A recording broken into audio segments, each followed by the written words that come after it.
Good morning. Good morning. Welcome. How y'all feeling out there? I am Omi Bell. You're watching the 30 Day Show. This is day 24. Day 24. That means we're only 6 days away from the end of the show. And honestly, in starting this journey out, when I commit to something, I knew. So it wasn't a matter of like, was I going to make it the whole 30 days? That was fine.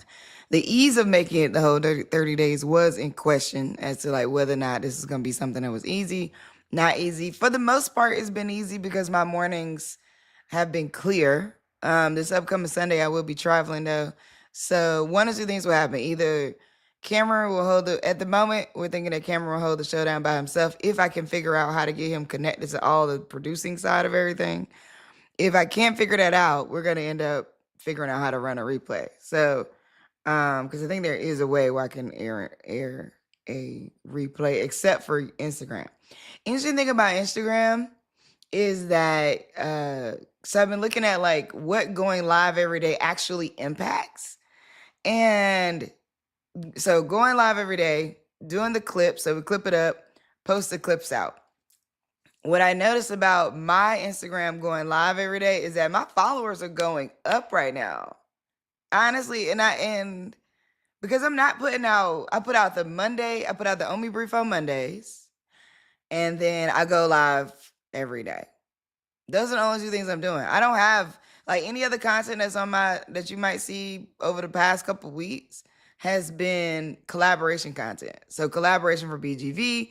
We're in a fundraiser right now with Jack and Jill. So like Jack and Jill South Central Region. Shout out to them. So you might see that post on my timeline. But the only consistent content that I'm doing right now is I'm going live on Instagram every day, and I'm doing the Omi Brief on Mondays. That's it. And my followers have gone up about 2,000 people, which is really interesting.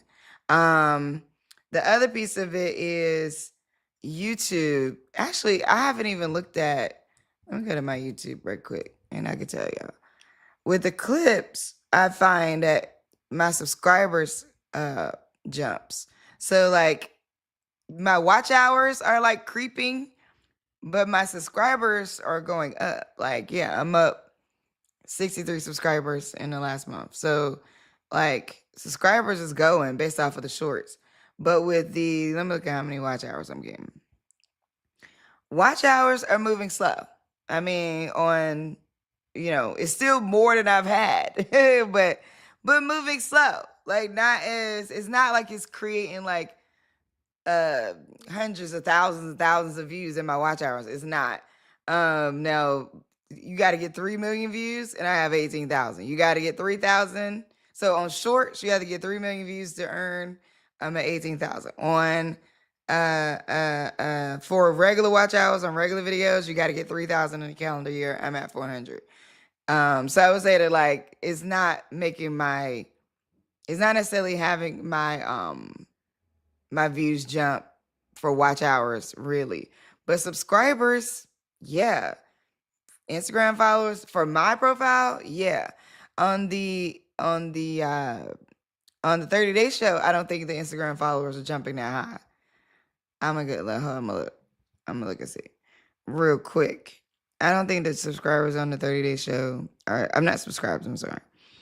Oh dang! It signed me out. Okay, I'm gonna have to go back and sign in, but because I can't see the content for the 30 Day Show right now.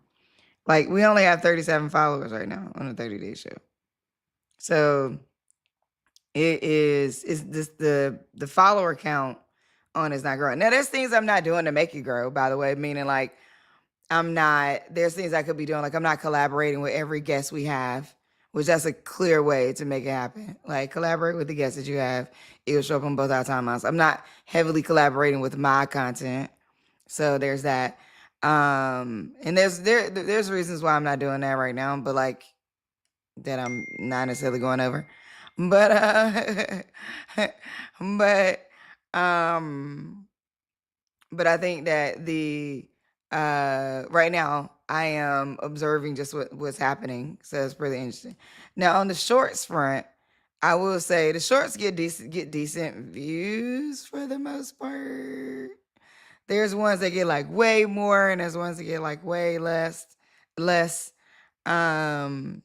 But whatever. The shorts is working for subscribers. I woke up with some really intriguing questions. Now we've gotten away from the question of the day, but I woke up because I think so. And somebody told me this, like living in LA, I'm pivoting. Okay, so great. Y'all heard what I said about the 30 Day Show, but I woke up with some deeper questions in mind. One of them is about do college degrees matter right now? That's one. Another one is about proximity to whiteness and whether or not Black affluent people have an identity outside of proximity to whiteness. So I send this to a bunch of my like friends, executive friends, friends that went to Harvard, like that kind of thing. Like, hey, do you think that Black affluent people have an identity outside of their proximity to whiteness? We talk about. I send this to my PhD friends. Like I'm really like curious about that. And then I think there is like I started thinking about my children and them getting like degrees. And I also started thinking like, was them getting a degree my goal for them? Or was them getting a degree their goal for them? And I don't know the answer to that question. Anyway, yeah. So I'm gonna bring up Cameron. He's here. Ready. Good morning. Good morning. Those are some interesting kickoff questions. Yeah, I woke up with Uh, that, but this is my uh, life. the degree thing, I think, for the first time in 3 generations, at least for this is something that's not just a Black thing, because obviously Yeah, just in general. before the 19, say 20, 30, 40, the idea that in mass Black people could even aspire to getting higher education didn't really exist. So that's really like 100-year thing. So maybe what is that, 2, 3 generations? But when I think about now with how rapidly AI is evolving, what the jobs of the future look like, what you need to actually build a business, the trades that are going to be needed, in so much projection around the wealth that'll be there for carpentry, HVAC, electricity, things that are going to support physical tasks that are going to support a larger economy moving forward. You might be a skill is always needed. A honed skill is always needed, but the place to go get a honed skill is not necessarily a college, and is not necessarily a college. So I think we will, but it's also everything is marketing. Everything is marketing. This is I have a strict belief. If you think the I don't know what the tens of billions of dollars uh, industry is, in terms of college and higher education on the college level, but I know they lobby and I know they market. And if you think they're about to just say, oh, let's just seed a whole nother generation to secondary school, trade schools, starting a business, any of these other things, you got another thing coming. So they're going to go out fighting in terms of the marketing. And because the majority of the country, baby boomers, Gen X, uh, I would say Gen Z and millennials, we were all we were all raised and ingrained that college is like quote unquote the pinnacle. Even if it's like, oh, maybe if you can go to secondary school, a trade school or something, that's okay. But it was never, at least in the public zeitgeist, it's not been seen as the ideal way. Like it was always go to college, get a It's degree, always go to college, get a go to degree. college, get a degree, get a good Or if you was job. in DC, it was get a government job. Something that Maria said that I think is interesting is she just said that good morning, Maria. She said that Home Depot is now offering skills training and a pipeline to employment. This is what I think is interesting about where we are now is the ability to offer the training and employment all in one, because we also were raised under oh yeah, get a degree, get a degree, get a degree, but like nothing was like like it was not necessarily a direct how to get a job. It was like get a degree and then you'll be able to get a job. But the idea that corporations can now say, hey, get this certification and a job, that's a different way of life. That's a different way of looking at it. We're living, especially when you have like AI certifications or in all of the tech certifications, the Cisco certifications, that became like, oh, hey, you can work here while you get certified in this new thing. And then this database, SQL or whatever, like get certified in this new structure, this tech structure. And then not only you'll be more valuable for us, you'll be more valuable for another job. And then by the way, if you just go ahead, come here, get this certification, we'll keep you, then you're going to owe us a couple years in a job. If you owe us a couple years in a job, we have guaranteed our workforce. We have upskilled our workforce, and we're guaranteeing ourselves over time to save money through this mechanism, right? So like, everything is marketing. I agree with that 1000%. Also, everything is business, and I think this is what's so interesting, in my opinion. Okay, but also everything is ones and zeros, in my opinion. So hey, take it how you like it. Take it how you want to take it. I'm an engineer. I'm gonna be that. That's how I'm always gonna be thinking. So I met this guy recently too, who's also an engineer, and one of the things we definitely vibe on is everything is ones and zeros. Not enough to sustain us into a romantic relationship long term. All right, but let's turn this. but I saw you reminiscing there for a second. Yeah, I mean, we agree there. This is recent, so we agree there. So I think that it's interesting to me around like, does a degree matter now? Because I was asking my kid, I sent this to my kids, like, did it matter? Was it my goal for you or was it your goal for you? And I think with both of them, it kicked in different ways over time. So like with my oldest, at first it was my goal for him, right? Because TD Jakes has a quote where he says, parents raise children for the world that they know. The world that I knew at that time was, you're gonna need education, right? Same thing from our parents. Like, even though our parents, like my mom didn't go to school till way later, and my dad still doesn't have a degree, right? But they were so like, you need to have a degree. Whatever, we ain't about what we got, we working, we got it, but you need to have a degree. And so I think like there's that. I don't know. It's interesting. I'm not exactly sure what the answer to that is. And I think about it a lot with my daughter. I think so. So here's where I follow this. Obviously, do both of your parents have degrees? Yes, advanced degrees too. We come from an education family. My grandmother, who passed last year, was 103 at passing. I'm sorry. Was a teacher. Well, thank you. We had a good joke. My uncle, her oldest son, my dad's oldest brother, was here the last few days, and my brother was in town from LA. So we were all hanging out, and we were having, in a very respectful, funny, kind of all reminiscing way of like, she was here to 103 because my uncle was like, yeah, I meant to ask mama about something. He was like, you had 100 years. right. You had 100 years to ask. Her mental decline might have only happened in the last after 100. You could have literally had, at her 100th birthday party, we had a very intriguing conversation. So had a while. But I say that to say, even she was the. Did y'all capture oral history? Big time. I'll send you something about, she made these handmade biscuits about All-Star Weekend 2020. Actually, she lived in Southside Chicago. I was there, and we all know about these homemade from scratch biscuits, and I actually got to film and document her from start to finish making them. One of my little cousins was there.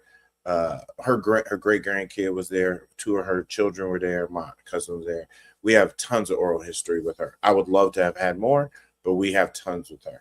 But my grandma also made homemade biscuits, and we also have like a thing about it. You know what I mean? Like my mama biscuits. Grandma T biscuit, or Mama biscuit. That Martin episode. Yeah, Mama biscuits. Yeah. So it was a thing. But I say that to say is that at her time of her passing, she was the oldest living alum for Morgan State. She was the oldest living AKA.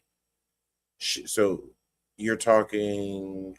I'm not. I'm gonna misquote the dates, but I'm just estimating she graduated in the late 30s, early 40s, late 30s, I believe. Um, uh, or from Did you college. pledge?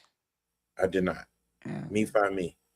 I pledged these books and pledged these girls. Um, I was too distracted as a child to pledge. But all that to say is that when you have that as an anchor, at least on my father's side, they literally all her children have at least 2 degrees. All six of her children have 2 degrees, and education was the way out. Not, I won't even say way out was the way, but their There's a father, way up. way up. Their father was a Pullman porter. He passed when my dad was 16, 17, so I've never known him. But he was a Pullman porter. Now contracted to, I'm sorry, put that on my mom's side. My grandfather, who's still alive on in Chicago, he's in his mid 90s. He was a tradesman. He was the first black union electrician in the Chicago area ever. So he came up hands. His first, my mom, multiple degrees. My mom is his oldest of 11. But his next two sons, his son, my uncle Lomas, still has a very thriving multi-million-dollar signs and repair business. But his other son went on to go to the Army and be a police officer. His daughter went on to the Air Force. His other son was an engineer, and my uncle Rodney is still an engineer. And then others, finance, some school, some truck driver. Things that his youngest kids are like truck drivers and other stuff. So that wasn't the moniker for success, but he was a millionaire. He still owns like a block and a half of houses on the west side of Chicago, like from the 60s, 70s that he purchased. So his idea of like hard work and success is there, but he was, hey, go to college, education is key, or work really hard and be dedicated and be focused. But one of those two things you need to go ahead and do. So that was our mindset. I'm giving all that context. But stop right there, because I think that like this is good. I'm gonna tell you my history, right? So, Mm. and the reason why I love conversations like this is because we don't have enough conversations about diversity of Black experience that support how we work together or support even the fact that we're so different. You know what I mean? In the way that we think about things or in the way that we grew up, or in a way, and it's not always just about materials, right? Like everything you said was about point of view.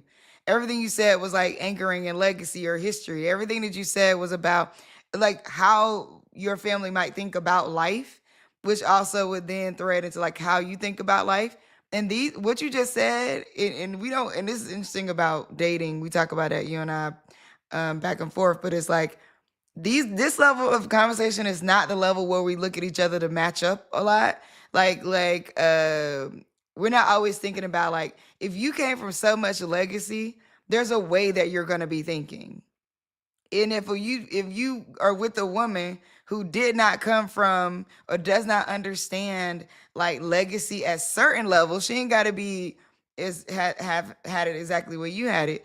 But if she can't relate to that, can't relate to that. That's before we even get into like can't relate to you.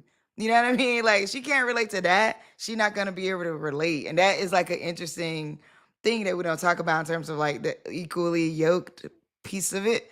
So okay, so here's my background is nothing like that and does not include education at that level at all. So so my on my mom's side, I'll start with my dad's side. On my dad's side, my grandfather's father had a cab company. And this is as far as also like the Your level of grandfather's father, so your great yeah. grandfather. Yeah. Here's the thing, the level of history that you just described also is unique and privileged in being able to know all of that, because there's so much that I only lightly know, right? Like I only lightly know this. I never seen a picture of him. I never visited him. I don't know anything about my grandfather's side of the family for real. But except that there's some prominent people over there with the last name Bell that likely run things that I honestly am akin to and don't know, because that's the lineage there and the tie to them is broken or not spoken of in that way. So my great grandfather was had a cab company, and that's what my grandfather also saw this vision of. He either had a cab company or he drove cabs. I want to say he had a cab company, but he was an entrepreneur. So my grandfather also saw his dad being an entrepreneur and became an entrepreneur. So my grandfather had his own construction company.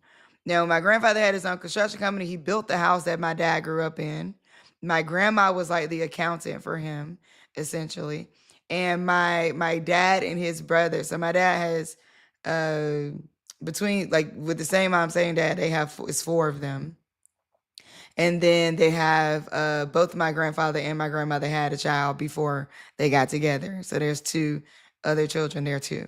So, but they're from like Goldsboro, North Carolina. And so when my grandfather has his own construction company, there's no education here. I think my grandfather had maybe a sixth grade, maybe a eighth grade education, but runs his own business doing that. My grandmother, I don't know that she had any education at all, but is the accountant for this business, and they're rocking and rolling. He builds a house.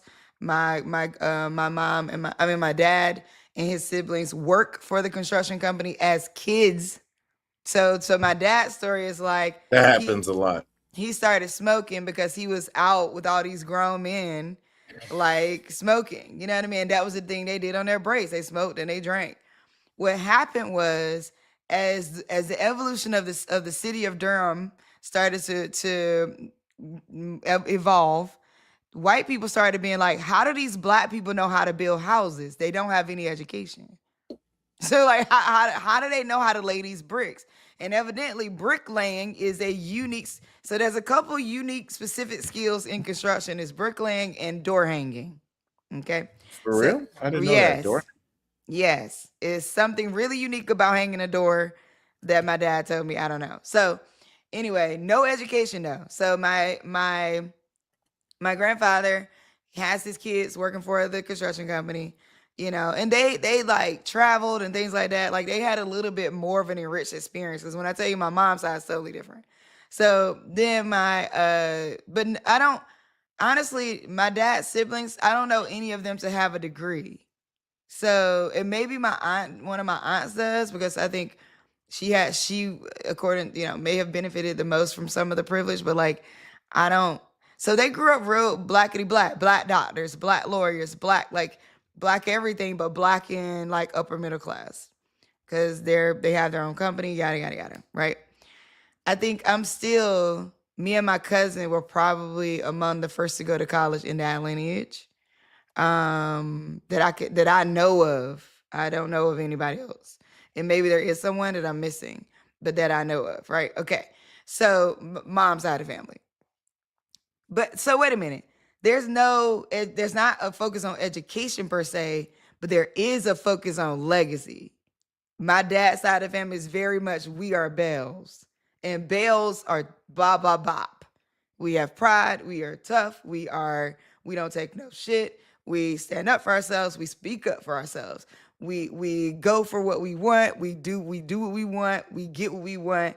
And my grandfather was I'm not like this, but my grandfather was very much, and some of my dad's my dad similarly is very much not here for what white people have done to black people. Like they're like, F that. These, they have different names for what they call white people, and they are not about it. They are very much like, look, don't let these blah blah blah sell you X, Y, and Z. You are this, you are that, you are amazing, you will do what you like. They are very much F that.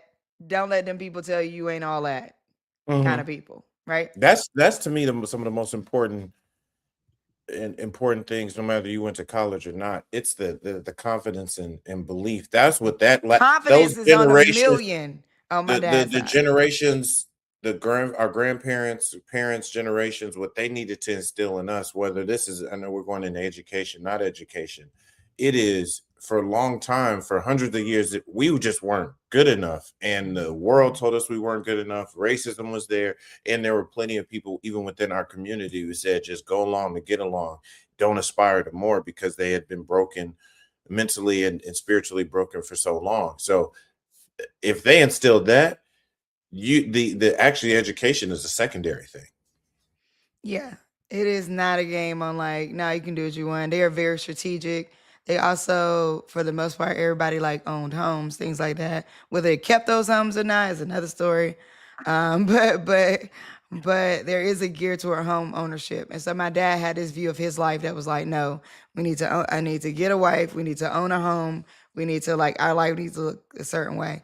However, there's also like drugs and alcohol and all that. Like there's narcissism. Like there's so much there. On my mom's side, when my grandmother was born, my grandmother, when my grandmother was born on my mom's side, her mother was working at a factory. And when she had her, she put her in the trash can, she went to work. And the woman that she worked with went and got my grandmother out of the trash can and raised her. She was born in New York. Went and got my grandmother out of the trash can and raised her. So essentially, my grandma grew up with these sort of like two different families in a way, and never had a close relationship with her mom. I don't know that she had any relationship with her dad that I know of. So it's really jumbled on that side of the family, on like who's actually our family and who is our family through her other family kind of thing. So it's like, and I also think this is where my grandma raised her kids under this like, family doesn't mean blood. Family means community. And I think this is why she's like that. I never thought about that to this moment, to be honest. But I think that's why she was like that. My grandmother also never had more than an 8th grade education. My grandmother had 10 kids. Now, the guy, her first husband that she had the first 8 kids with, came from an affluent Black family who built homes, owned property. They were a well-to-do Black family. And they did not like that she wasn't from that. They did not like that she was not at that, what they thought was smart. They did not like that at all. So there was a bit of friction all the time between like that family and my grandma, and then essentially in some ways her kids. So they didn't have the best relationship. Had 8 kids. They separated. And I mean, they divorced, and then she found another man. She had 2 more kids. That man adopted my mom and her sister because they were the youngest at the time. And this is where like an interesting part. My older aunts and uncles went to live with the other side of the family. And so it separated them. But they stayed together in like, my grandma really kept them together even though they separated. Education was not really the thing either. Like my oldest aunt, she passed now, but she always was like, nobody told me to go to school. So at some point she got obsessed with school.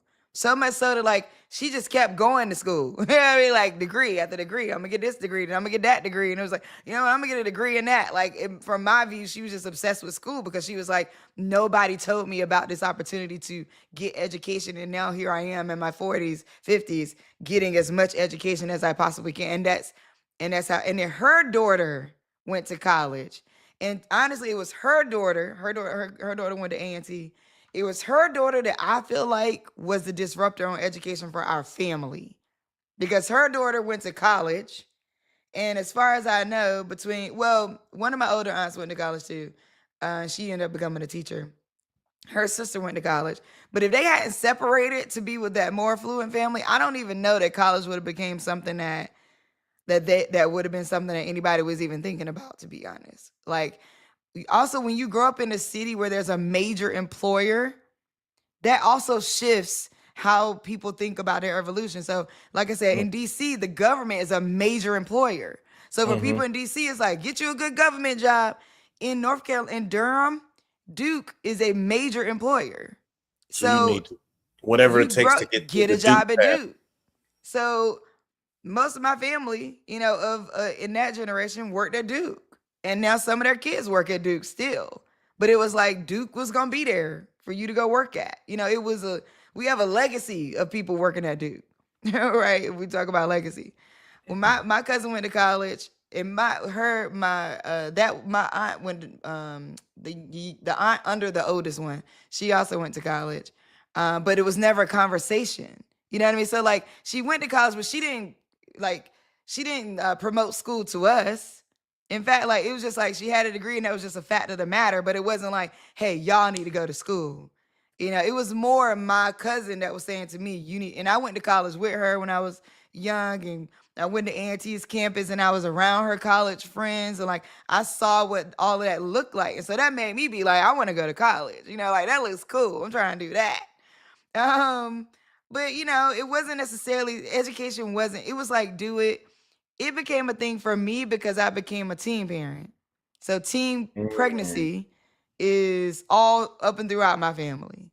You know, it is what happened. People got pregnant early ages. Like my grandmother, I think that she may have been what, 15. You know, I have Oh a wow. cousin that had my cousin, she got 7 kids. She had her first child like 13, maybe 13, 14.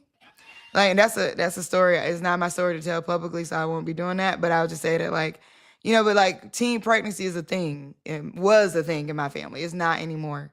Because the kids that we had did not have kids. So we all had kids, but the kids that we had didn't. So like my children don't have children. None of our children. There's like one or two of us whose kids got kids.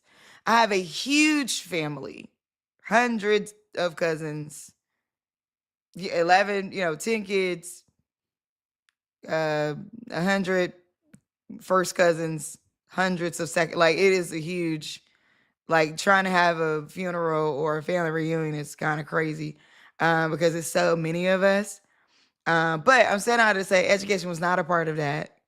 I grew up very blackety black, so I went to mostly black elementary, mostly black middle school, mostly black high school, mostly black college. It wasn't until I took like grad classes, so I was like, oh, I'm in a classroom majority white people. Like it was never. My whole experience was majority black. So I guess it makes sense that I started something that would be that would support majority black folks. But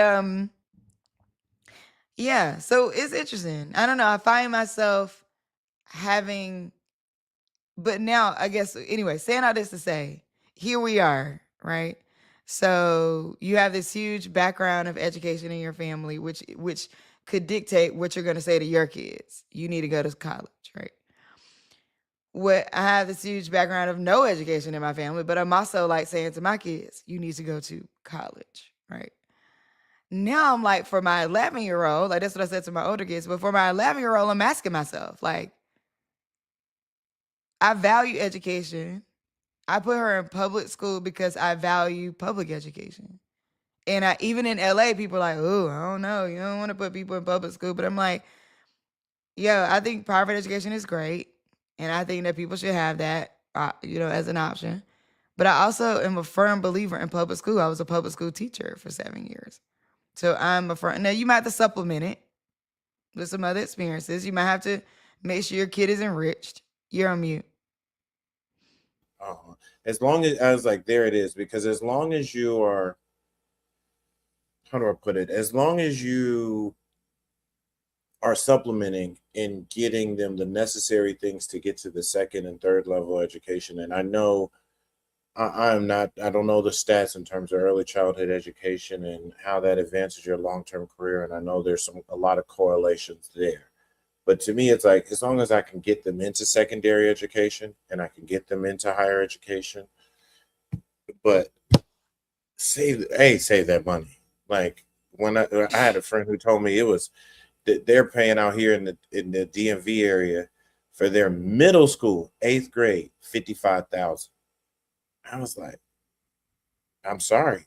I think I could save 55,000, send them to public school, and spend $10,000 on or $15,000 on a tutor or something like to supplement if it's a time thing. It's Or just so spend much. $10,000 on cultural experiences.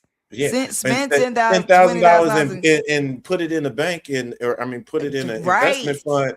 fund and have some cash for them when they graduate high school or at Exactly. Yeah. 25. So it's like here's how get your first home or get your first business or something.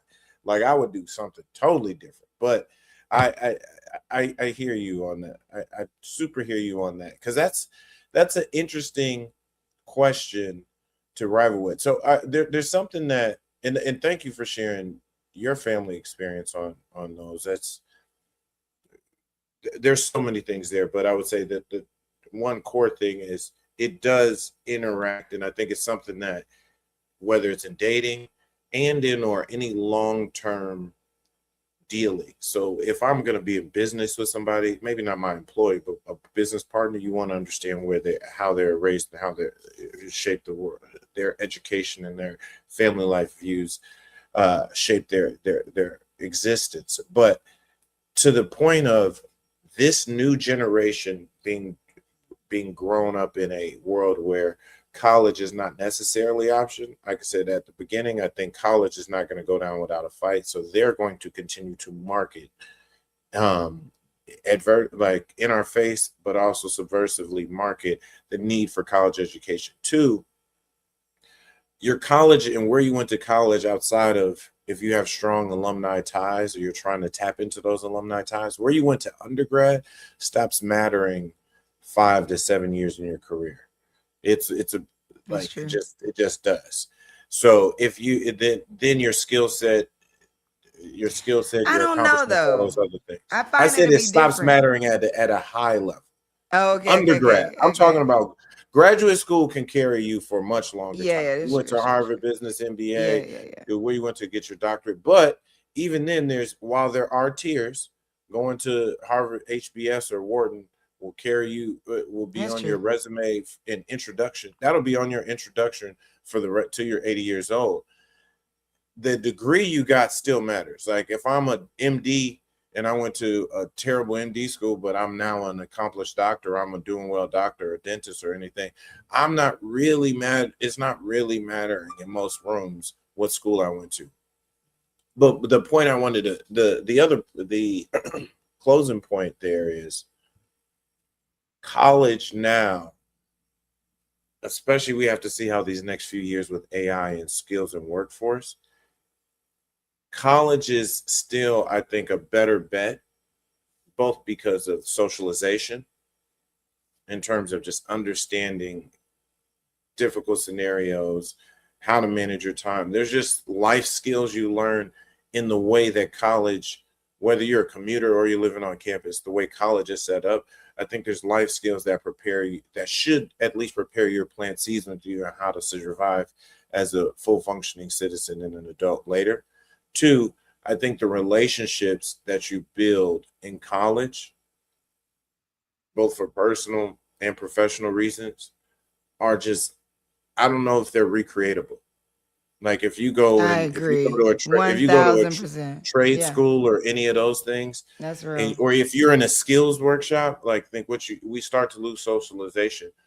Because if I go to a company and they just give me a bunch of online courses or skills, and I'm in a small room with a few people who have all various ages and stages of life just to get these skills, I may create relationships, but there's something about all the in between time, dorms and parties and events and studying and back and forth. Like there's socialization that happens. But then the third and the thing that I don't think we talk about in the public as much is the ability to mentally adapt to new tasks.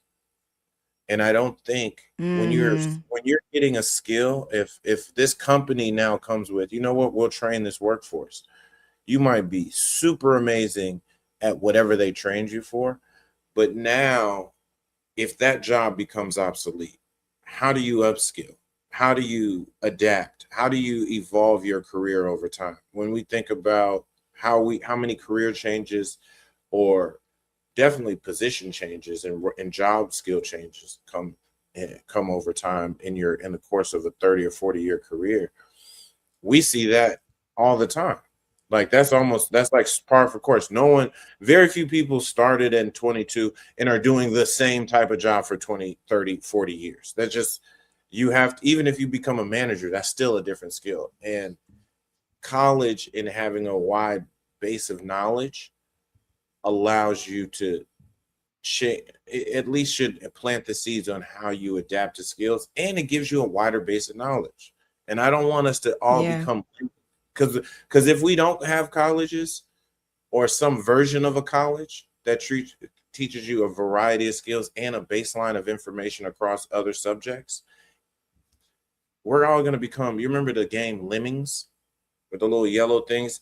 Lemmings are like, they're tasked to do one specific thing, and they just do it in repetition. But then you have to get different types of lemmings to build your ultimate machine or ultimate city or things of that nature.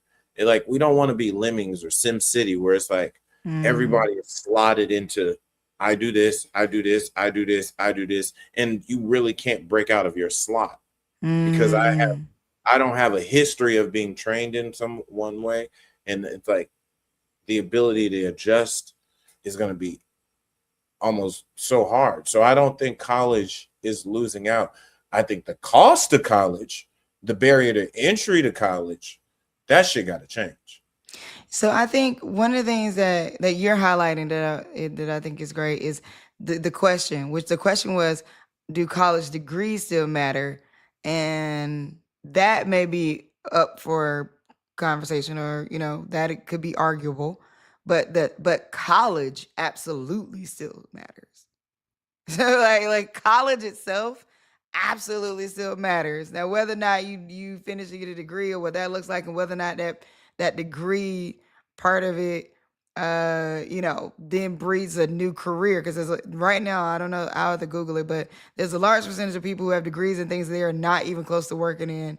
I'm definitely one of them, in a way, because I feel like I'm a computer scientist, so while my I don't do that for my life's work, I would not be able to do my life's work in this way without understanding computer science. That is my firm belief for me. Now, of course, I'll still be great either way, but I'm just saying that, like, I see that thread throughout my entire way that I work. And so I think that, like, there's that, especially like even with me building an app as quick as I did, like those skills just came back, like riding a bike, where I like looking for certain things. Also, shout out to Tanika, because she also helped me get back to it, because I feel like there's a part of my brain that I had conceptually turned on, but not practically turned on, and this made me practically turn it back on. So I'll tell you about the app in a minute. But what you just talked about too is like, as a parent, college, it makes me reposition what I'm paying for, because college is probably the safest first layer of separation of you from me. It is You mean sending them out? Sending them out into the world, like, yeah, I can do this. Yeah, like because what we're would be sending an you in earlier layer then? That's the first time we get our first. Depending on, unless you send your child to boarding school, college is the first time when I'm just saying, and everybody's life is different, by the way, so I don't want to blanket this, but generally speaking, that first layer of adulthood where you go off to do whatever that next thing is, the army, if it's college, or just you move out to do your own thing, that is the first separation of you and your parents, maybe physical proximity. Again, unless you send your kid to boarding school, because some people go to boarding school around middle school, and then from that middle school on up, high school, they're in boarding school. So that's the first layer of maybe, like, and I'm not talking about separation like you go to a sleepaway camp. I'm meaning like separation, like living life apart, separate and apart from your family or from your parents. And again, very generally speaking, everybody's situation is different. So yeah, that first layer of, like, you go to college, I am sending you into an environment where essentially everything is there and provided, right? Like, you got housing, you got food, you got teachers, you got career, you got counselors, you got all of this, but you're living whole, like, maybe states away from me. And it is that empty nesting, which we don't talk about a lot. That empty nesting is hard. Like, it is not easy. That first, like, your kid, because that's also the first time where you don't know all their friends. You don't know what they're doing every day. You don't know, like, you don't know the teacher's name. Like, the college itself says this is an adult coming You to don't know that. us. That's what the So they're college says to you. So the so college they says we treating don't. them. Yeah, they're treating them like there ain't no sending report cards home. Like now, a parent can choose to be like, "Nah, give me your passwords and all that." But like the college ain't concerned about you as a parent like that. Other than like, yeah, make sure you pay for that first year. I feel like after the first year, they don't even talk to you, the parent, about paying as much. Like No, they first bring the year kid though, in. they like parent, what's up? Full responsibility for this money. But we, you know, but after that first year, I don't feel like as a parent they're talking to you as much. After that first year, they're mainly talking to the kid. Like, did you apply for your loans? Did you do what you need to do for your house? And did you do what you need to do for your livelihood in a college environment? Did you go talk to your advisor? Did you go do these things? Because your mom ain't gonna come talk to your advisor and be like, "Hey, advisor." The advisor ain't gonna talk to you. It don't work like that once they go off to college. So I would say like it is as a parent.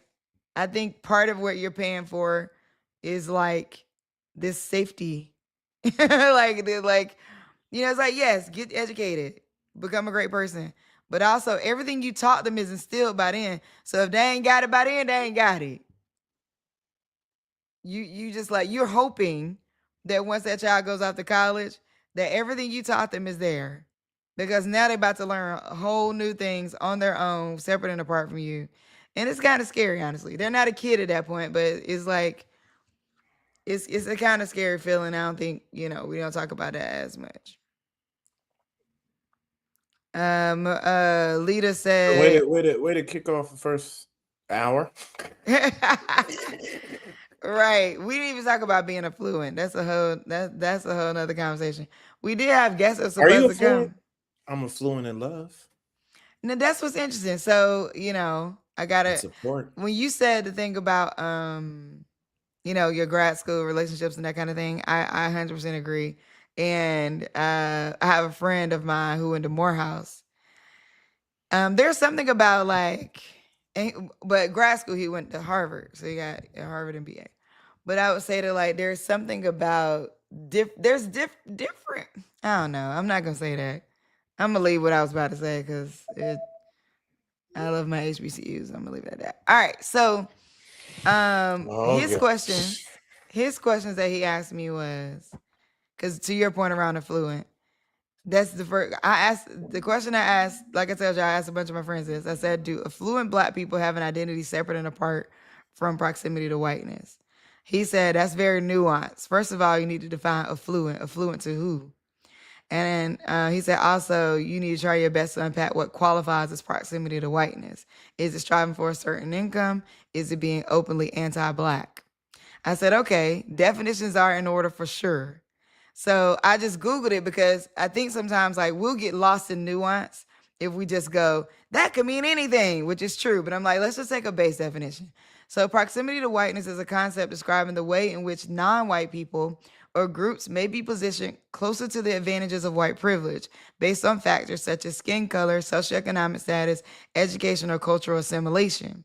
Affluent. Now check out the definition of affluent though, because this is where you said like, am I affluent? Are you affluent? By this definition, there's ways where we probably are. Okay. But I don't think we would look at ourselves and think that based off of like, I don't got all the money I want yet. You know what I mean? So it's like affluent. Okay. Being affluent means having high income, substantial assets, or abundance of material goods, generally signifying wealth, proximity, and financial security. Now this is the part of the second part is where I'm like, maybe there are some levels of affluency in my life, but it says it implies living comfortably above the median standard of living with the ability to afford luxuries and secure high quality life experiences. Now, for that second part, There's still a lot of range in there. High quality life experience, luxury, all those things are like still. I mean, there's some level of maybe agreed upon definition there, but there's still a lot of subjective. terms It used. is. And you saying the same thing he said. He was like, you still need to quantify that. Like a range because that matters. If we talk about above median in terms of like if we were to Google, what's the median income? Then yeah. Nigga, we all affluent. Yeah. Let's 40, not what is we're it, not 50, all 60? affluent. We're not Not all okay. affluent. Okay. But by that definition, there would be a considerable thing to talk through in terms of being affluent. Is affluency a word? Is that a real word? I just made that up. Affluency, yeah. Yeah, I think it is a word because affluency, like fluent. Yeah, hmm anyway. It refers to an abundance of wealth, property, or goods representing a high state of economic prosperity. So I think affluent is a real interesting word because like what you get against who gets to consider themselves that like if you have a lot of money but you don't have a lot of property, what does that look like? If you have You a know, sort of like what's the name doesn't own a home? who Maybe owns one home. Elon Musk. He said he don't want to buy a house. He's did like, he? yeah, I don't know if that changed recently, but I remember that was like a whole story. He said it. I definitely saw out his mouth say, "I don't have a home because I'm moving so much. I'm a bunch of places." He's like, I guess one of his he got like 8, 9 kids or something. So I think they might have houses. He's like, I don't need a home. Well, there's owning Does he property, and need a that's house? him having a home, right? So Yeah, he like, can go get a home yeah, whenever. I can go sign a 50-year lease at the right. biggest So mansion in the he's owning country if I wanted. properties. Yeah, he doesn't. He doesn't. Jonathan Farrar said this also implicates social capital, which is why the point about proximity matters. Um, So here's the I thing think that's about right. affluency that I think is very, because when I googled it Michael and and Mary, I see you in the waiting room. By the way, uh, go ahead, Cameron. shout out to that, there was an article that popped up from Psychology Today, and it's like the syndrome of the rich and affluency, the syndrome of the rich and powerful. The second part of that definition, when I looked up affluency, is in a psychological context, it is described as a syndrome involving self enhancement biases such as entitlement and hubris, often found among the rich and powerful. Uh, Mm, Recent studies define affluency as a syndrome characterized by entitlement, social dominance orientation, and arrogance, aka hubris. So mm, there's both what it is, the abundance of wealth, property, or goods, representing a high state of economic prosperity.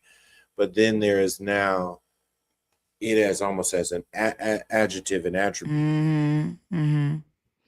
Yeah, no, that's an interesting that's interesting to separate. You And it know was in what? that's in Psychology Today. And I didn't read the other article. It was just, but there was a couple different psychology based. Uh, uh, at least one was a research site. So that had an article in there. I didn't read it. I'm looking this up in real time, but Yeah, it's good. It's nuanced, and this is why first of all, if you're my friend, if you are not ready to randomly on a Tuesday morning be talking about the meaning of life, you probably should not have my phone number. Yeah, like this so is not like does that make you're me your not. friend? You are my. Do you think you're my friend? You're not my friend. No, but I'm saying you're Oh saying this yeah, as yeah, if yeah. to You say got to be able to get we're having a Tuesday 9 a.m. East Coast, what's the 6 meaning of a.m. life West conversation. Coast, the meaning of life, education, Yeah, you and got to just be affluency. ready for it because this is how I be thinking. You never know what I might be thinking. Like I'm literally like, and you never know whether or not what I'm saying to you is about to unlock the next thing that I do.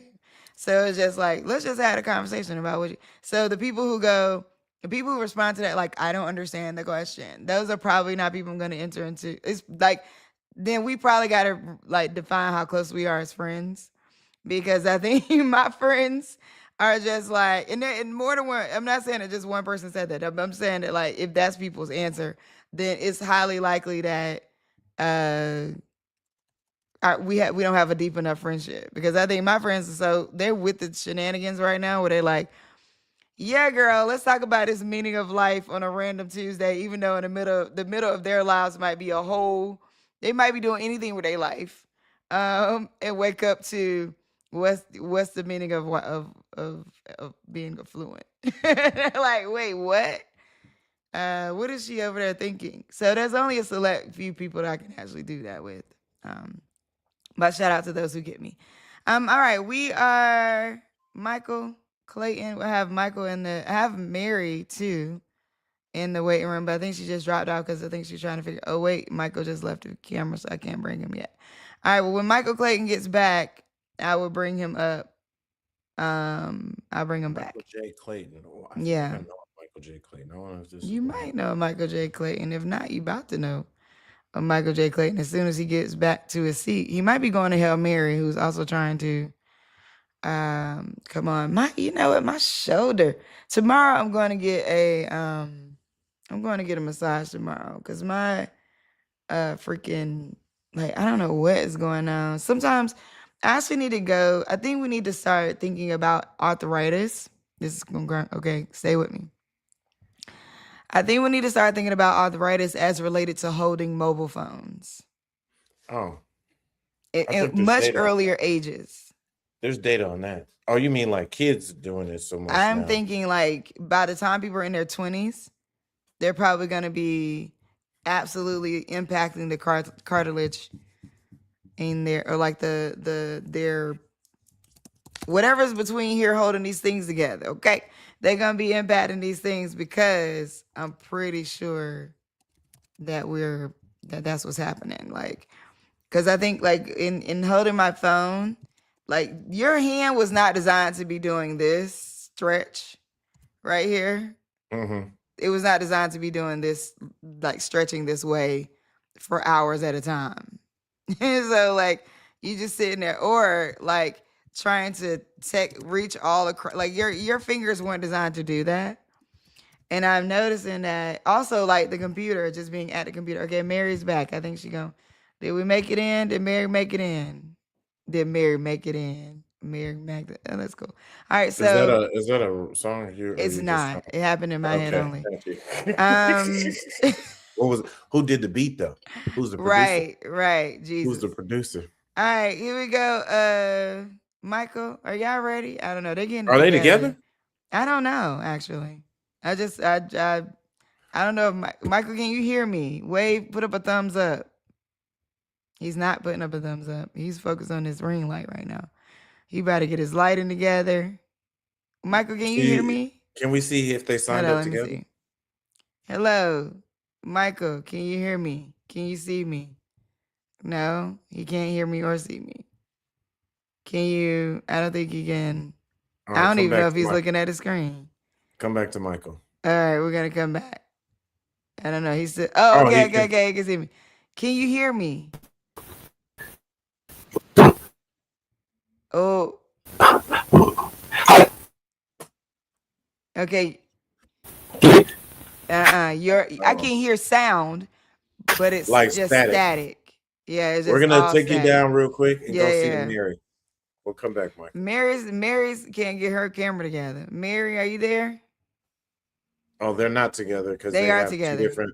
No. Oh, It's did it? advanced care. Because it says the same thing. Did they? Yeah. Oh, yeah, they're the same Advantage thing. Care Cryo. And actually, I want to talk about this. So, like, I need them to come on. Advantage Care Yes. Cryotherapy. Because I want to talk about cryotherapy. Mm. I've been thinking about I doing need to know if I need to just go get frozen right now and come back like Demolition Man. Right. There we go. We need to have this get conversation. get through all this bullshit that's happening in Iran and live through World War III. Oh, speaking of that, so I talked about this in the OMI brief yesterday. Mhm. There was a Lancet Psychiatry. They put out a story about analysis about how cannabis is actually not improving people's anxiety or PTSD. Did we think it was? I think in the prescription, I think some of the argument around the prescription, I think, is that people were thinking that it would. improve it. No, you don't think so? I think it's like I always looked at I have people in my life who've used cannabis to help them sleep and anxiety, PTSD, specifically PTSD. And I always looked at it as like a, I don't want to say a band-aid because band-aid still allows something to heal. So eventually it heals. So band-aid's not the right analogy, but it is a distraction and or a, not necessarily a deterrent, but some level of a distraction in the sense that it, it soothes a symptom and pushes your mind and body somewhere else, but it never allows the initial the core problem to be To fixed. really be fixed. 2026 It's Lancet the symptoms. Mhm. I'm sorry. I didn't mean to cut No, you're okay. Lancet Psychiatric Review found no high quality evidence that medicinal cannabis effectively treats depression, anxiety, or PTSD despite its widespread use. The analysis suggests that cannabinoids may actually increase risk of negative mental health outcomes, including psychosis and addiction. Lack of efficiency, it says a massive review of 54 randomized controlled trials found that cannabis does not effectively treat common mental health conditions. Research indicates that they're saying daily use of it creates a higher risk of psychosis. Some weak evidence showed minor benefits in insomnia, sleep disorders, and Tourette syndrome. The risks generally outweigh the benefits. Experts argue that widespread approval of medicinal marijuana for mental health conditions is not supported by rigorous evidence and may be prematurely bypassing traditional care. I, you know, I want to believe that too. Not because part of me is like, who's invested in knocking out cannabis as an option, right? Because like and I want to The say that drug companies that don't right. own cannabis. So that's what makes me go, mm, you know what I mean? Makes me go, I don't know. I don't know. Yeah, makes me go, I don't know. Because like you start looking at these industries and whether or not these industries make sense. Like, whether or not these things are pure or whether or not somebody's paying to knock somebody else's argument out because they don't want to do X, Y. It's like so hard to figure out now what the truth is and what those things mean. It's really hard. Okay, Mary. She got it, I think. But I don't know. Can you hear me? Okay, let's see. Hey, good morning. Good morning. Good morning. How You are y'all made it. doing? Good. Hey. We was like, is the I'm camera gonna gonna start doing work? this. Can I do this, Mary? Did you feel offended or any way if I do this as my high? No, I'm you're fine. no, I'm trying to come up with a new signature high, and I'm like, Why Oh, that's this a new don't work for signature. you? no, Yeah, because everybody I does can that. see I'm all trying your to be like, waving. hey, What if it's just a hand like hi? no, No. and I'm not. Hey. That's a little. It Salute. gets weird. No. Hey. Whatever works. Oh well, Mary, Oh what no, happened? wait, we lost your video. Oh, no. It was Oh, nice there and you go. clear. You're All right, there back. we You're go. Boom, back. boom. You're back. Mary, where are you coming Yes. to us from? Hey, everybody. So, my name is Mary, and I'm come from Advantage Care Cryotherapy. So, where I'm from Maryland. Okay. So, Is that where yeah. you are right? That's where you are right now? Well, right now, yeah, that my residency is in Maryland. Yeah, but Okay. right Okay. now I'm in Virginia. That makes Oh, okay, sense. right. Yeah. So tell us about cryotherapy. So because I've been watching and I've been like, should I do it? Like, should I get into it? I've been thinking about it. I'm in LA now. I was in the DMV, but I'm in LA now, and I feel like it's everywhere. Like I can go literally probably throw a stone and find somewhere that's offering it. I didn't see it as much in the DMV, so I'm glad to know you exist. First, can you, There's a for Right. the couple. audience, tell us what cryotherapy is? So cryotherapy is like a non-invasive. It's basically a cold therapy where there is a spray targeted into your skin. So basically it helps for pain management, for circulation, so for aesthetic. So basically it helps the circulation of blood. and also for, if you have like any inflammation, so we use that. um so basically, like, it's more non-invasive, and so it targeted your muscle. So if you have any like pain or like cramping, uh so we use targeted cry. So if you're familiar with like ice bath, they use that so to prevent like inflammation in your muscle. But now there's like cryotherapy. It's targeted, and it targeted your muscle where you have like inflammation, and it reduced the swelling, it reduced the pain. So that is a cryotherapy. So when I've heard cryotherapy, obviously I think it's been popularized in pop culture a lot through athletes. Right. And in the last 10, 20 years, you hear LeBron James has the cryotherapy. I personally have experienced it, but I'm thinking about this more along the lines of what you see the average person, how they would interact with cryotherapy. A lot of people do the ice, understand the ice baths. I would dare to say most people don't exactly know what ice baths do for you other than make you cold.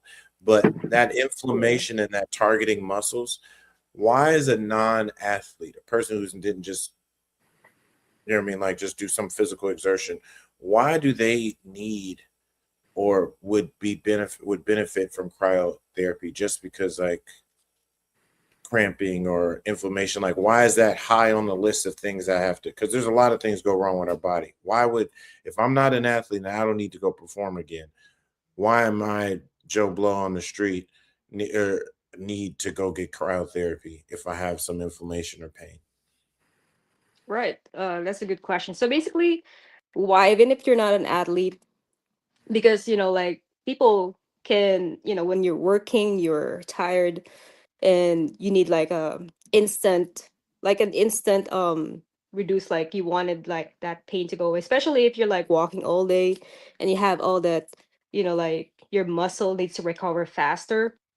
So even if you're not working too hard, like it will allow, your blood flow, so like circulation of your blood flow. So basically it will reduce like any swelling. It also good for your lymphatic system, so it decreases the inflammation.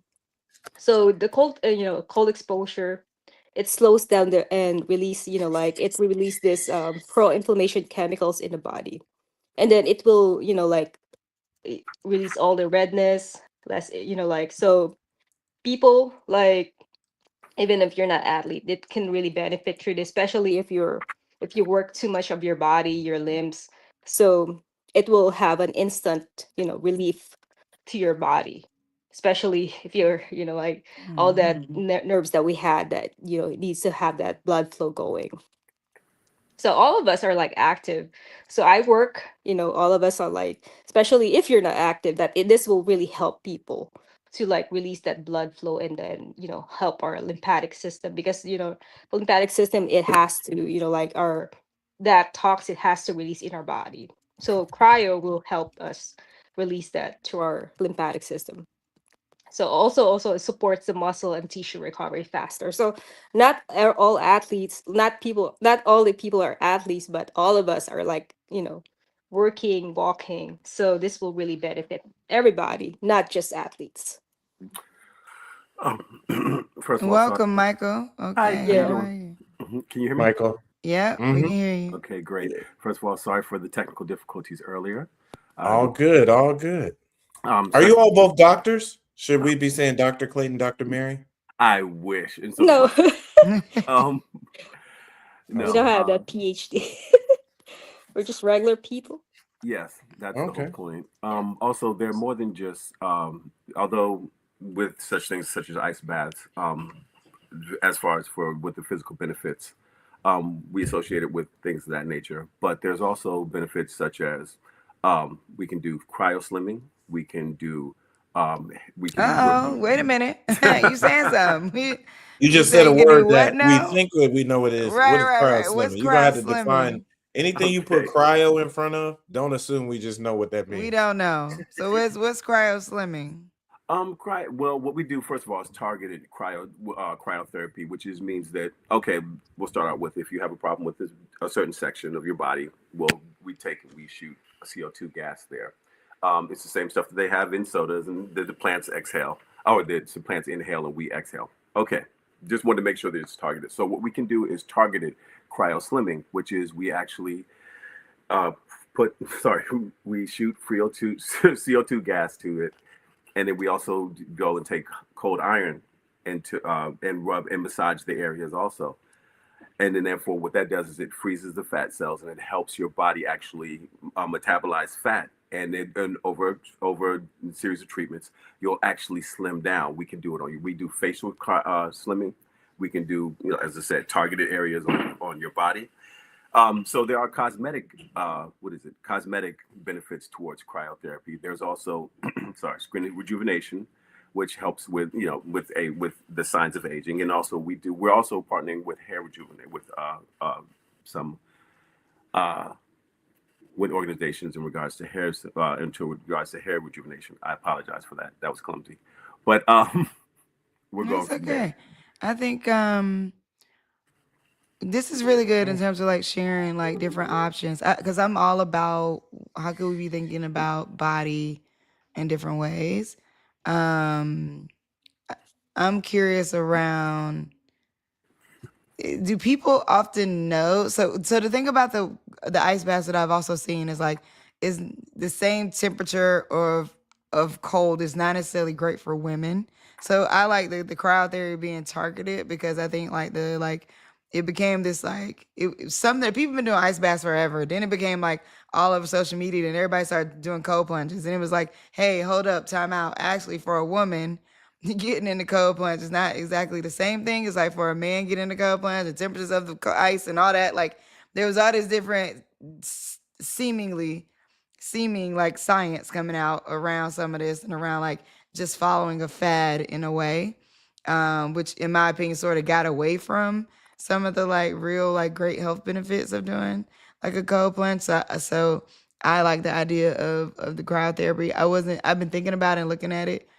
Is it something that you need to like, is this, if you're dealing with like, let's take it from the pain management or inflammation standpoint, you're dealing with this on a regular basis and you know where the cause comes from. I think the safety with like sports is that the cause of that. The cause of that is because you've been playing a sport, but some people don't know the cause of their inflammation or pain or points to their, like, is it important that they go to some like doctor first? Is it important that like, or do you have some type of routine for I don't know, x-raying for where it should go? Like, how do you determine like this is where you need to put it, or is it just based off the person's word? Like, how does that work? Okay, so first and foremost, we obviously what cryotherapy, when it comes to pain management, is more along the lines of a it treats inflammation and things of that nature. Whatever's still wrong with you is still wrong with you. So let's make that clear. Okay, at least in the sense for pain management. So what you do need to do is if there's something wrong with you, by all means, please go to a qualified medical personnel. Get whatever diagnosis you need. And then after that, and then what we'll do is we'll have you fill out a questionnaire. And there are some key indicators that say, hey, this probably isn't the best thing for you at this time. And so then we'll take a look, and obviously, please be honest on your questionnaire. But after that, then we'll look through and we'll go over it with you. And then we'll let you know whether or not cryotherapy or even target cryotherapy is, the course we'd like to go forward with. So the short answer, please go to a doctor first. Yeah, short answer is make sure you know what you're doing. Like, check yourself out.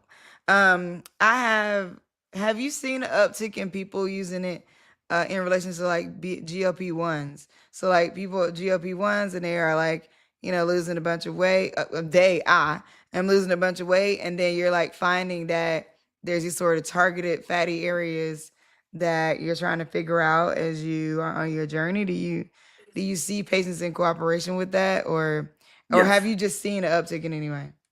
Yes, we have, and we use it in combination with your other diet programs or your healthcare programs, whatever else. It is used in conjunction with diet, exercise, drink a lot of water, your other things. But there are certain areas that just, as you say, that react better to diet and exercise than others, and we can target those particular areas.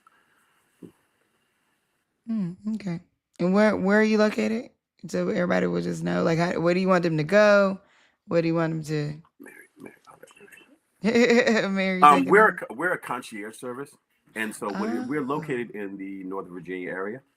You come to But me. You come to what me. concierge, we are on call. So what it is you call us, and that we're mobile. So we'll actually come to you, whether it be your home, whether it be your work, whether we do have these things called cryo parties where you can choose just a location, and then we'll with all of your friends, and you'll get together and you'll have a yeah, a cryo like pamper party. You all get together, and you'll do cryo slimming or cryo facials or things of that nature. But we actually come to you. There is no brick and mortar store. Oh, good.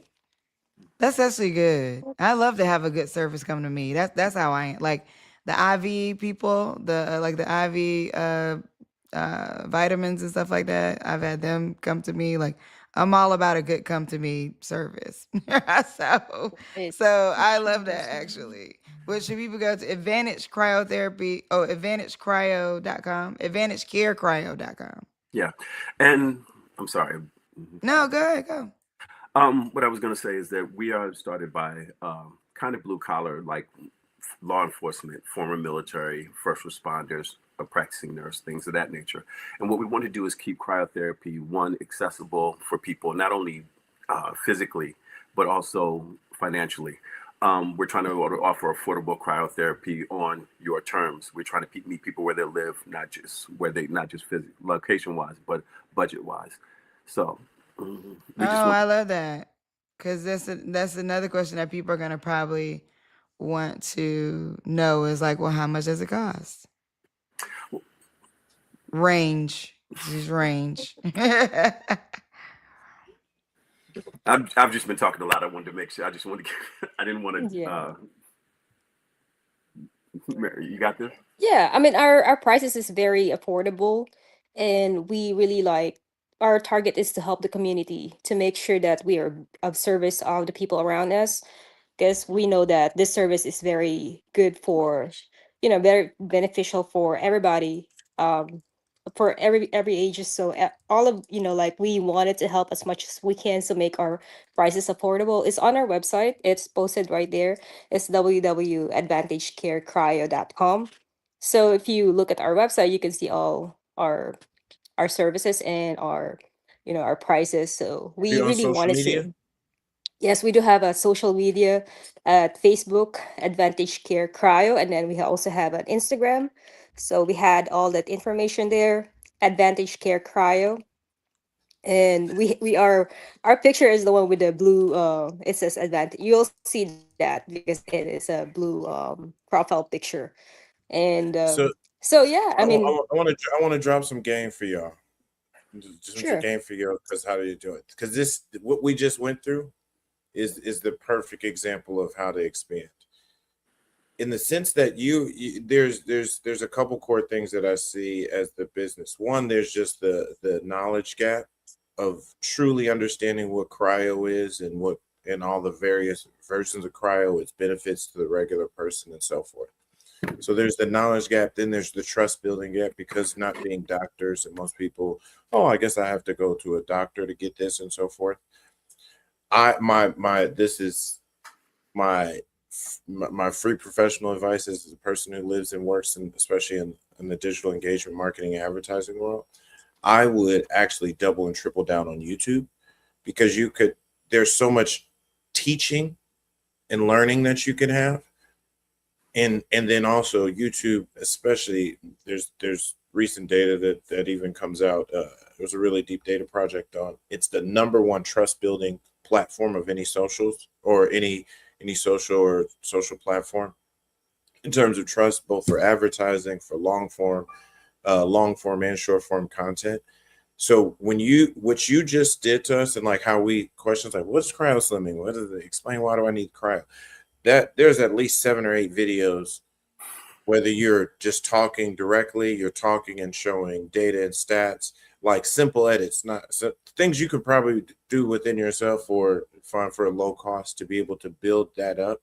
And then those also are turned into marketing materials. But I think the education gap And then there's the trust building of you don't even need to say I'm selling myself.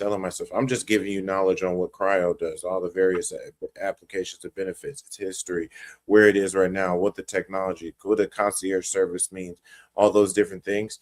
And the reason why I would say YouTube is built for discoverability. It's owned by Google, second largest search engine next to Google.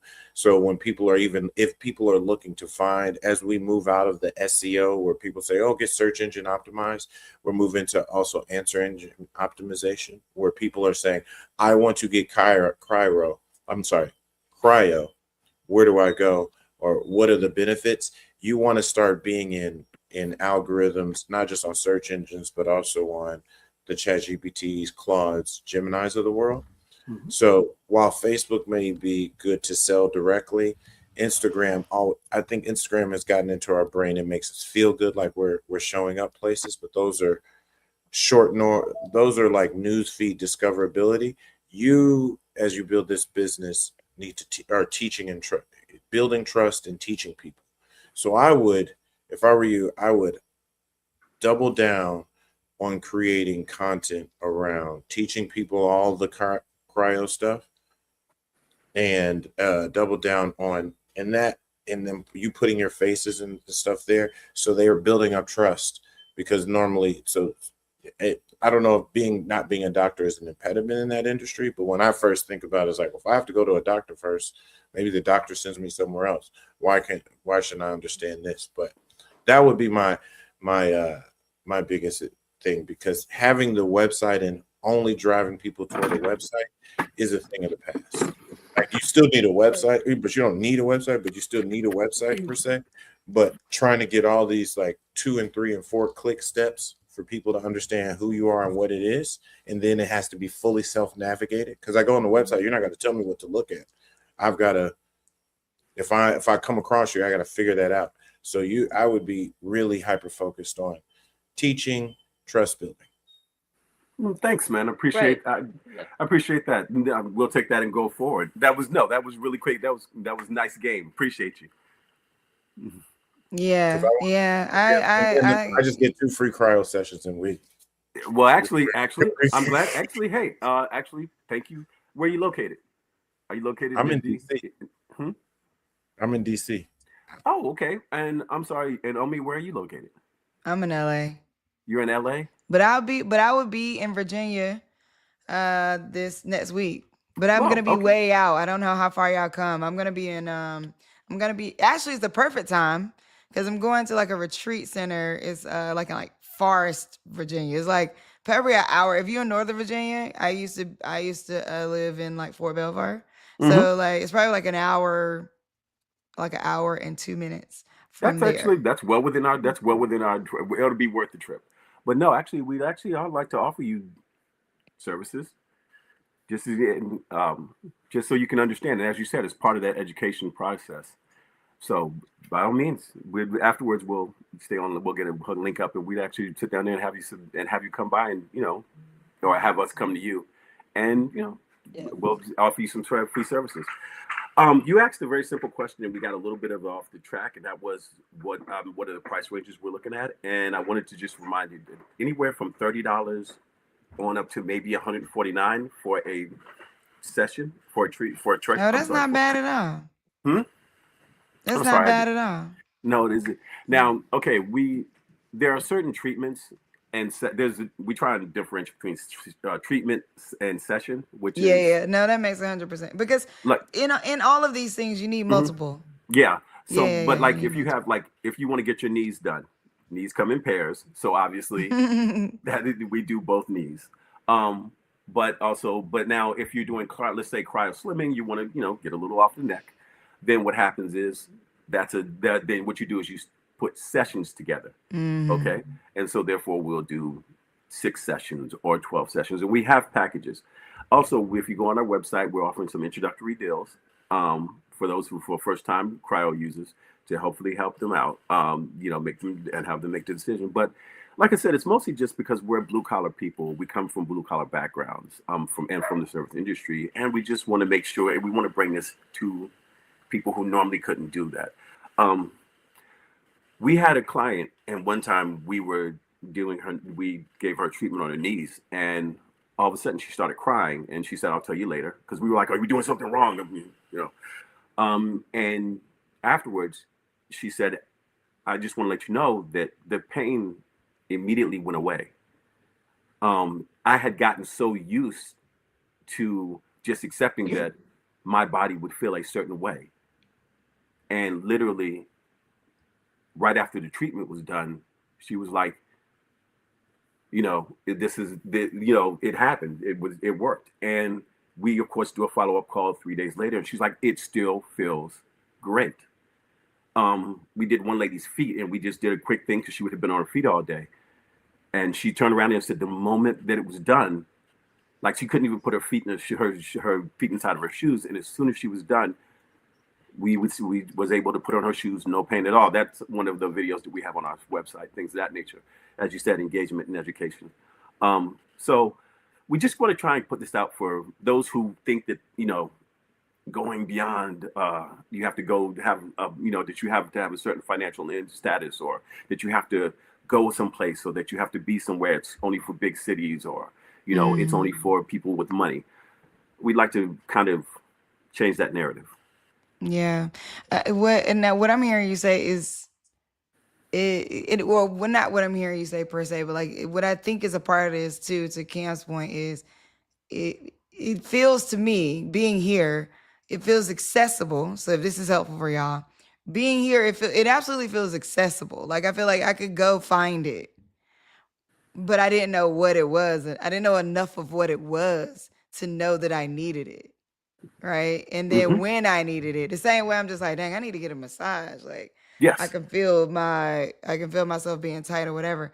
It would have never occurred to me that where all that's coming from, or where I'm like, dang, I actually might have needed cryo, or it could have been an aid in, or a complement to, or Yes. Yes. working into. To I'm your all health and about like, wellness. Yep. To yeah, your like health I'm and all wellness. about like, how do you create the whole self? What does that look like, and what is that ongoing maintenance? Like I'm focused on like body, business, and belonging. It's like, so I agree with you. Body is a large part of it. We don't talk about body as related to economic mobility until it's like you got enough money to do whatever it feels like you got Yes. enough money to do. And I think what I'm hearing you say is that's not real. Like we should be thinking about this the whole way through. Yes. That you don't have to live with inflammation. You don't have to live with pain. You also don't have to hunt it down. Like we're bringing to you. Yes. So, we're bringing solutions to you. So I love it. I definitely will be subscribed to that YouTube channel for sure. So more understanding, like more of where we need it, when we need it, and how to get it is awesome. So I love it. I appreciate it. Thank y'all so much for coming. We'll have to keep this conversation going. Yeah, by all means. Sorry for the clunky intro earlier. No But yeah. worries. No worries. It happens. It's tech. It's not y'all. But thanks so much for coming. We'll have a Thank great. you. Is there anything you have? I know you said you have deals, so everybody go to their site, AdvantageCareCryo.com. Check them out on Instagram, AdvantageCareCryo. Make sure you check it out if you have. If you're in the DMV, definitely check it out. They travel. It's. I don't. That's amazing. That part is amazing to me, and the traveling part. I'm like, I know, right? yeah, that because these machines. I'm like, how these machines port from place to place? Okay. If we got a quick. Yeah, go ahead. No. Real quick is that it is a small briefcase level. It's a little Okay. device. It's about a briefcase, and then of course we have the cryo tanks that come with it, and those are about they look like divers tanks, and so those are the two main devices that are with the cryotherapy. Now on top of that, we do offer compression garments, which you've seen the athletes wear, where they'll be chambered. There'll be a sleeve that you'll put over your arm or your leg or your midsection, and it's chambered and it fills up with air in sequence, and that helps with circulation and things of that nature. Then on top of that, we have thermal blankets, and there are other, like, as I said, concierge benefits to using our service that come included. So when you get us, you don't just get the cryotherapy, you get some other bennies on top. But yeah, But to answer your question, long story short, is yes, it is a device that fits about in a briefcase along with a oxygen tank, with a, let's just say, an oxygen tank to give somebody a picture. Okay, cool. All right, thank you. Thank y'all so much for joining. Have a great rest of your day. Everybody check Man, them look, you out, too. Advantage Care Cryo. Thank you All for your right. game, man. I appreciate you. Thank You're you. welcome. All right. Y'all have a great one. Bye. Bye. All right, bye. Was that too Yeah, aggressive to say here's some game that you didn't ask for? well, I think it's kind of what we do. You know what I mean? I mean, if anybody's been watching the show at all, or, well, you know what it is? I think if I see that you need help, I'm just gonna like help you. Like if I can see if I can offer you something, I'm probably just gonna offer it if I can offer it. Now, if I read that you're like a jerk and you don't want it, that's a different thing. But they didn't read that way. You know what I mean? Like they didn't read as people who wouldn't want to. If like they really care. I can hear that they care. They care about access to this being available. And in that case, I think it's worth it to be like, if you, as you think through access to this and think through where people could be more accessible to you, and YouTube is that. So no, I didn't. Please, you asking me that the number of times I'd be like, look, I'm gonna let y'all finish, but like I'm quick. I'm quick to be like, here's how y'all should think about that. You know what I mean? So no, I thought it was good. I thought it was good. I also thought to myself, like, yes, you're doing it this time, not me. So so I thought it was good. Real quick, one person said this. I don't know if they're still listening, but I wanted to have you say something about what you meant before we get off because we gotta go. Somebody said, I missed what was mentioned about graduate school. Can you mention it a little bit more? Earlier, the question that we led with was around whether or not college degrees are still something you still need. And I think what we landed on is whether or not it's college degrees, definitely college is experience that that you still need. And I think in certain fields you still need college degrees, but I think for sure the college experience is something you need. And Cameron was saying that, over the course of your career, I'll let you go Oh into that yeah, a little bit more around I like would say my point there is that I would say 5 to 7, 5 to 8 years into your career, your undergraduate degree in college has minimal bearing on your job prospects and your promotion prospects outside of you being at a college that has a very strong alumni network and feeling, people that may be a little plus over you over something. But within 5 to 8 years of your career, I'm not necessarily referencing the quality of the college per se as much as the quality of your work and your experience. That same thing does not, however, apply to graduate school and graduate level course, whether you're getting a PhD, MD, DO, definitely a law degree or an MBA. When you are at a certain tier of college, especially the Ivy Leagues or or a university that is really hyper specific and focused on a certain industry, and they're known to produce the top graduates. Those, like, I went to Harvard Law, I went to Wharton for business school, I got my MD from Washington University in St. Louis. Um, like those things can carry you into your career forever. I.e., if you were a speaker at a luncheon and they gave a short bio intro and not your entire history, a short bio intro, if you're at a major university and got a advanced degree from there, it can carry you longer. And then on top of that, the networks, especially at the Ivy League, or even if you're at a Kellogg, for example, for Northwestern, that's not an Ivy League school, but they're a top 10, top 20 MBA school. The network of others who went there is much stronger and can last you much longer in your career. So that can still have bearing on your career aspects. But I think so that's the difference. So when people say, oh, I'm worried about HBC, or I'm worried about sending my kid to a state college or something like that, and they might not have the same prestige.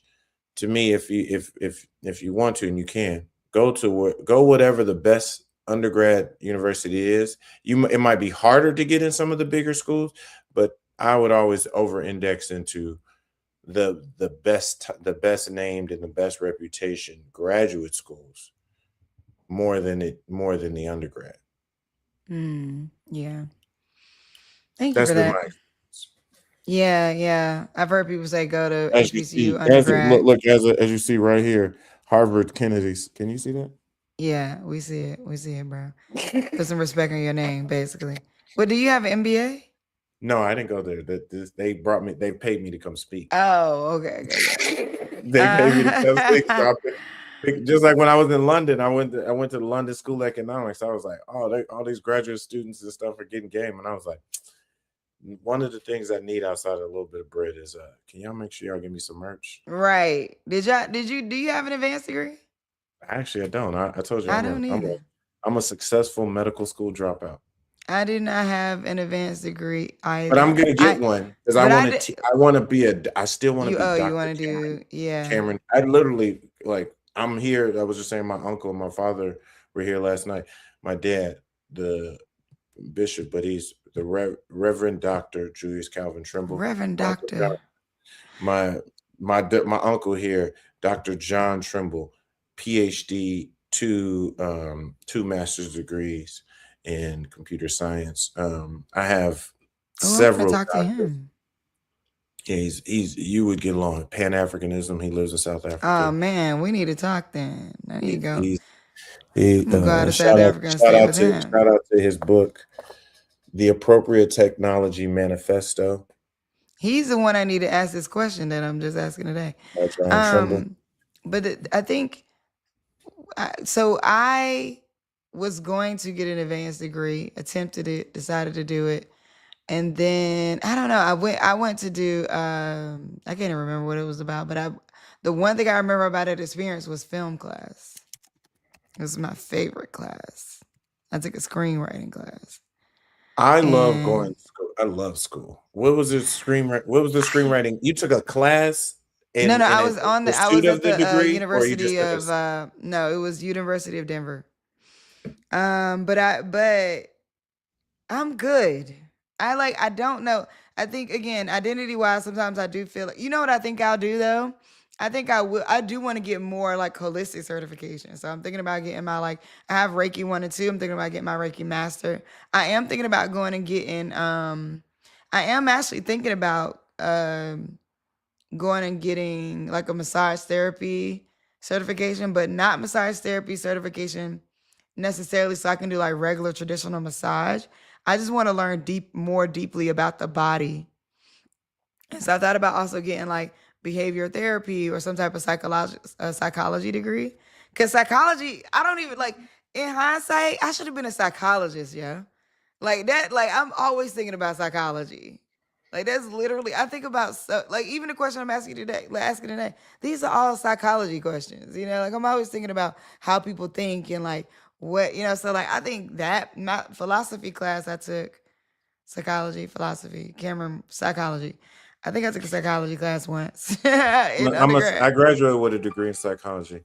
Did you? I actually freaking love talking about how we think in the human brain and mind, and that probably turns me on more than anything, in terms of educationally. So with computer science, I wanted to major. It ain't like it was that long ago, but 2003 was a long time ago. But back then I wanted to my computer science focus to be human design. So crazy that we are where we are now, where everything is human design. But back then I wanted my focus, and this was when they were just figuring out how you can walk up and put in a combination to open your car door, right, with no key. We were still cranking the car up with a key, but it was figuring out touch the side. You know how they used to be. They don't even do that no more on cars. Where you used to go and they used to have a little panel where you can touch it and it'll open the door. That was back then when it was that level of technology. Now, and they were coming to talk to us, and we had this class called Colloquial. And in Colloquial, they would come and tell us about smart refrigerators. And this was 2000, and this is 2000, 2001, 2002. They were telling us they're going to be these smart refrigerators that can, determine how much you got left in there, and you can have it. They supposedly still have those. They do. But now they become smarter in different ways, right? That level of smart refrigerator kind of is not as popular anymore. But they were coming to tell us about this technology way back then. So I think the level of technology planning is interesting as well. But anyway, we got to go. Thank y'all so much for joining us. It's the 30-Day Show. I am Omi Bell. I'm here with my co-host Cameron Calvin. At the end of the show, The show going in. the show going to end. We'll see y'all tomorrow. Tomorrow will be year. Tomorrow will be day 25. Day Okay. 25. Y'all have a great rest of your day.